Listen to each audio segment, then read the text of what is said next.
Hey, what's up, y'all?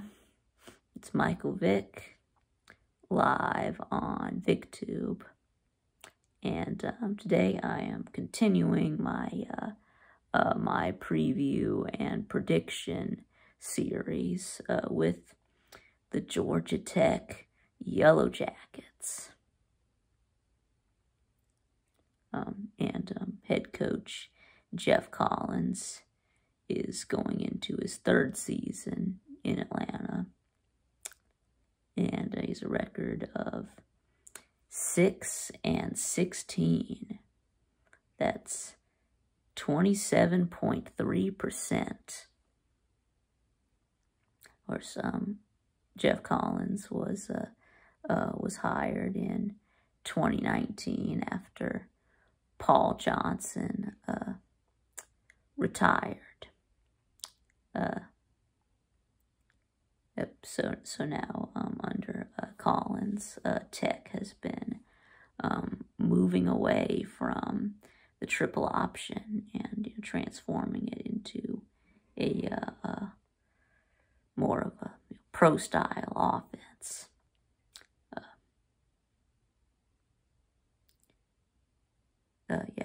Which will help in recruiting. Now they're actually running a normal, modern offense,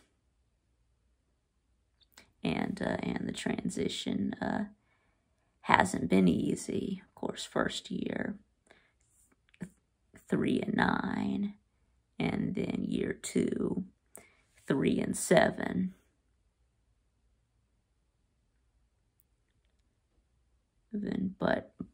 But 3 wins in the ACC instead of 2, so that is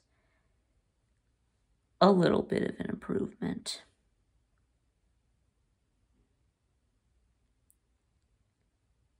But yeah, this year with a full normal off season, do expect them to take another step forward in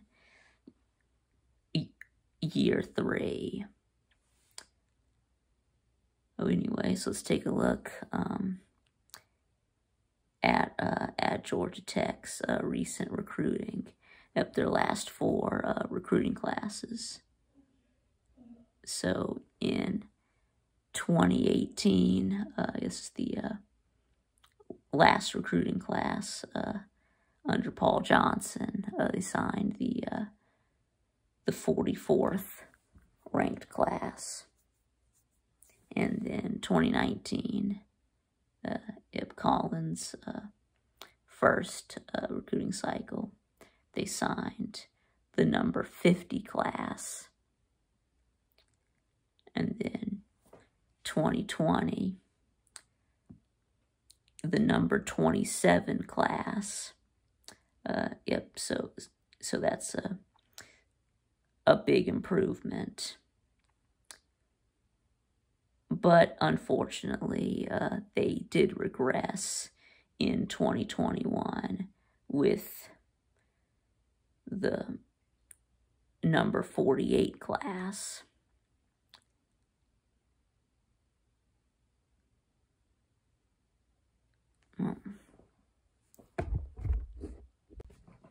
And that is an average rank of 42.25. So now let's take a look at some of the Jackets' key departures, yet players that they lost from last year. Wide receiver, yet the leading receiver, wide receiver, Jalen Camp. He had 29 catches for 439 yards, 15.1 yards per catch, and 4 touchdowns. And then leading tackler, inside linebacker, David Curry, 84 tackles, 41 solo, 1.5 sacks, 2 pass deflections, 1 forced fumble, and 1 fumble recovery. Yep, so that's just 2 starters. Yep, 1 on offense, 1 on defense. So 20 of 22 starters return.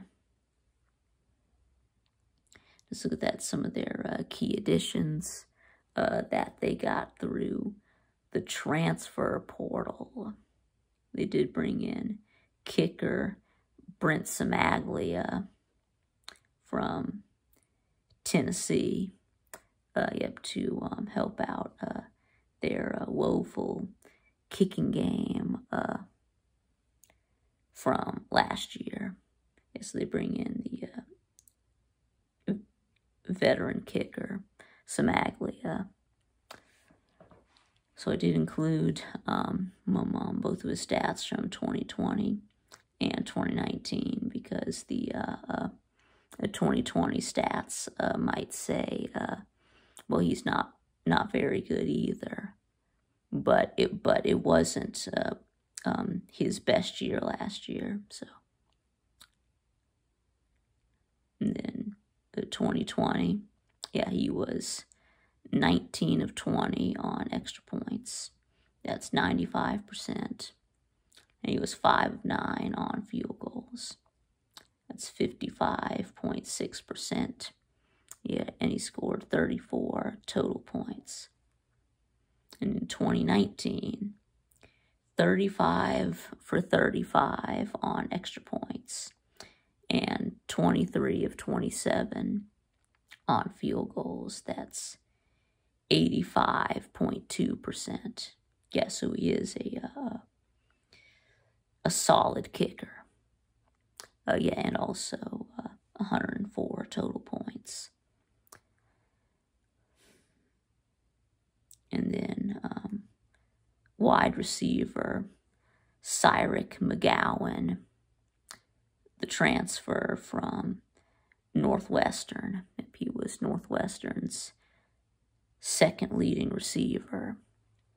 He had 34 receptions, 366 yards, and 10.8 yards per reception. He also had 24 carries for 141 yards, 5.9 yards per carry, and a touchdown. And then outside linebacker Kevin Harris, the Alabama transfer. He wasn't good enough to get on the field at Alabama, but that doesn't mean he's not any good. I mean, he was good enough to get offered a scholarship to Alabama. He was a highly rated 4-star. So, and then offensive guard Nick Pendley from Mississippi State. A big offensive lineman, which is something that Georgia Tech doesn't have a lot of. Is big bodies on the offensive line. So, and then defensive end Keon White, the Old Dominion transfer, and he had 62 tackles. That's 30 solo, 3.5 sacks, 1 pass deflection, and 1 interception.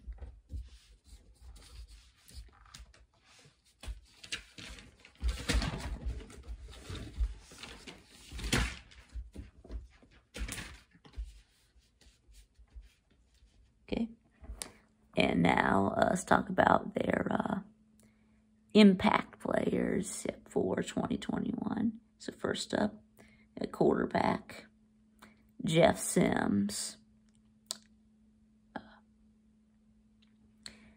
And last year, as a freshman, he was 141 of 257. That's 54.9%. 1,881 yards, 7.3 yards per attempt, 13 touchdowns, 13 interceptions. He also is a dual threat quarterback. He had 120 carries, 492 yards, 4.1 yards per reception, 4.1 yards per carry, and 6 touchdowns. And he was the team's leading rusher.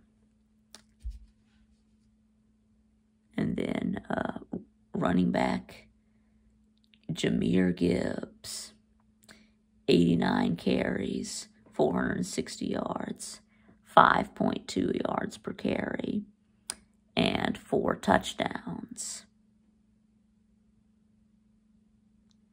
And he also, as a receiver, he had 24 catches, 303 yards, 12.6 yards per catch,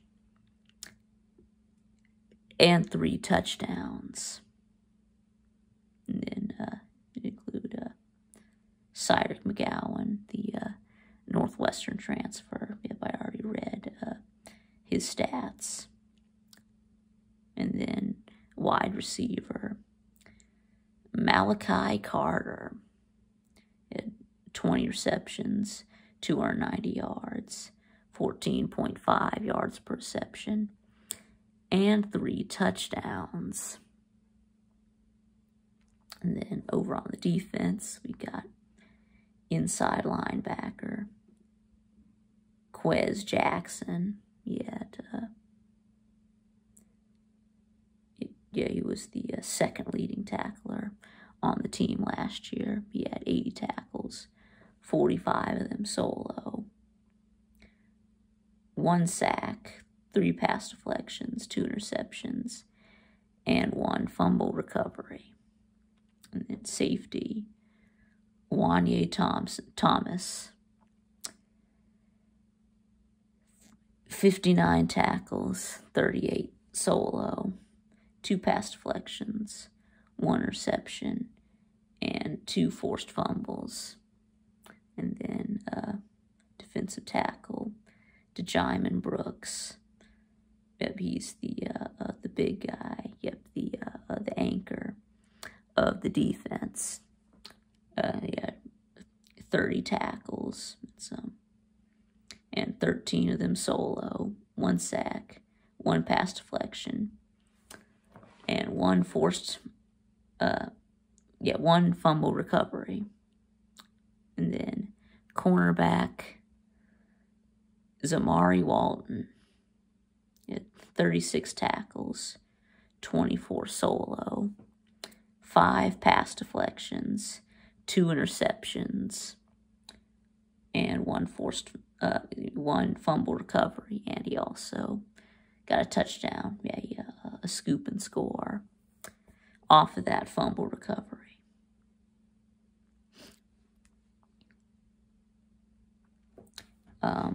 So now we'll move on to schedules. To there. We'll wrap up the last year's season.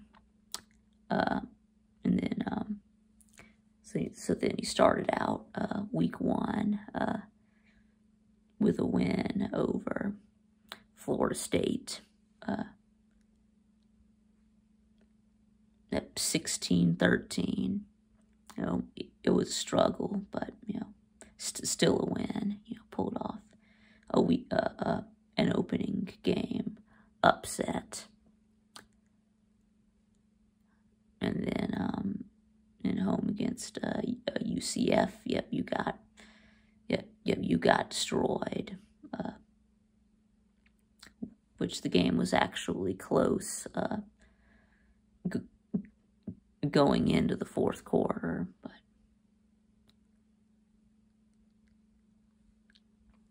and then anyway, then we a head scratching loss to Syracuse. Yep, they were the worst team in the ACC. They only had one win, but they beat you though. You had your first bye week, and then a big win over Louisville, and then getting absolutely obliterated by Clemson, 73-7. Wow. And then another blowout loss, this time to Boston College. And then a loss to Notre Dame. And then, this is strange. You got 3 weeks off in a row. And then a blowout win over Duke. And then you did finish up the season with back-to-back losses to NC State and Pitt.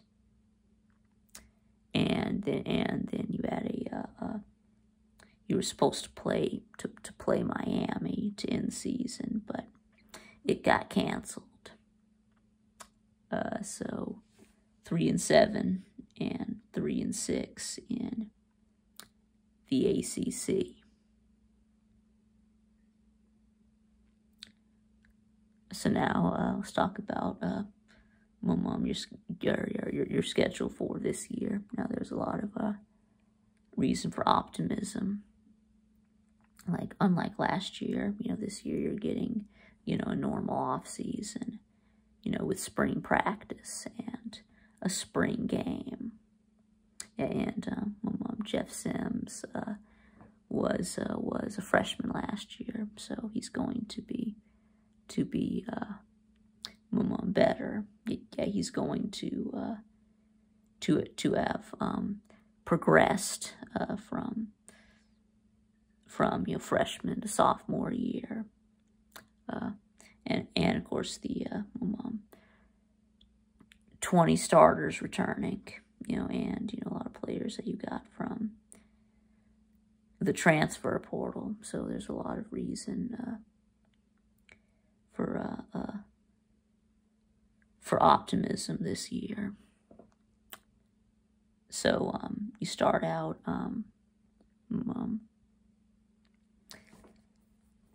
week 1 against Northern Illinois. That's a win. You should completely destroy them. This game should not even be close. And then Kennesaw State, same thing. You'll completely destroy them. FCS team. And then so now you're at Clemson. And this is an automatic loss, obviously.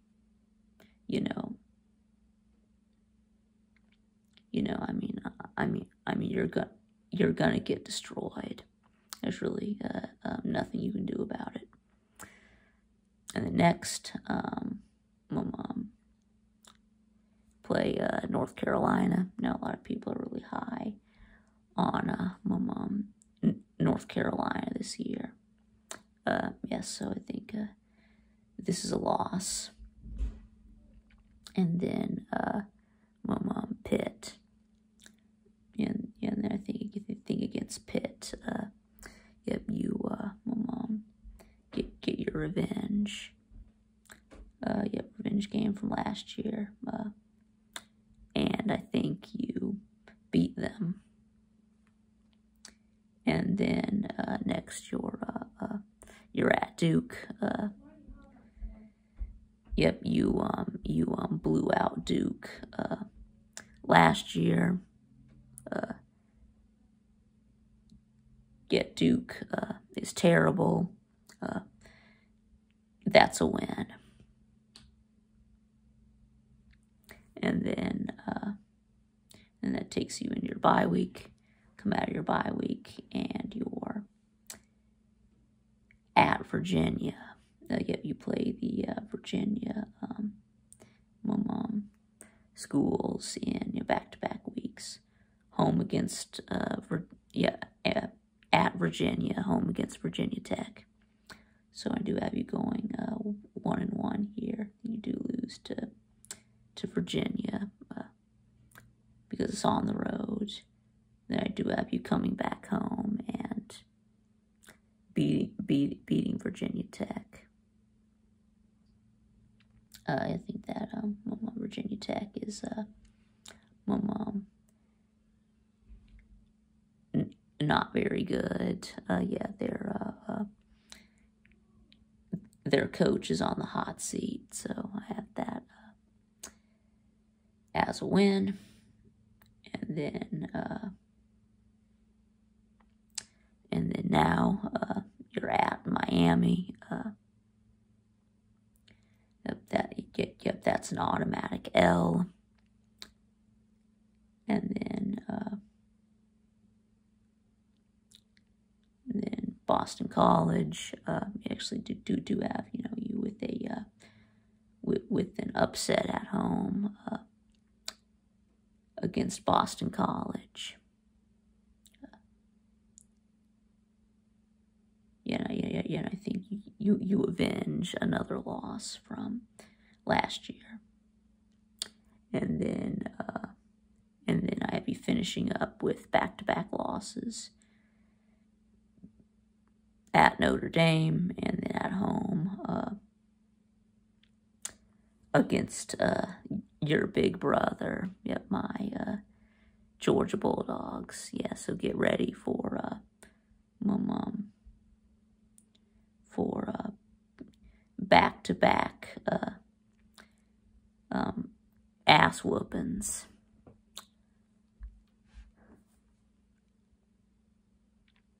And yeah, so yes, I do have Georgia Tech going 6-6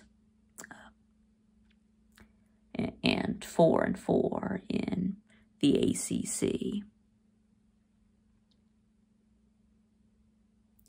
And no, Notre Dame is not ACC this year. That was only last year. So and 6-6, yeah, 4-4 in the ACC, and making a bowl game. So yes, let me know what you think in the comments below, and thanks for watching, and I'll see y'all again next time.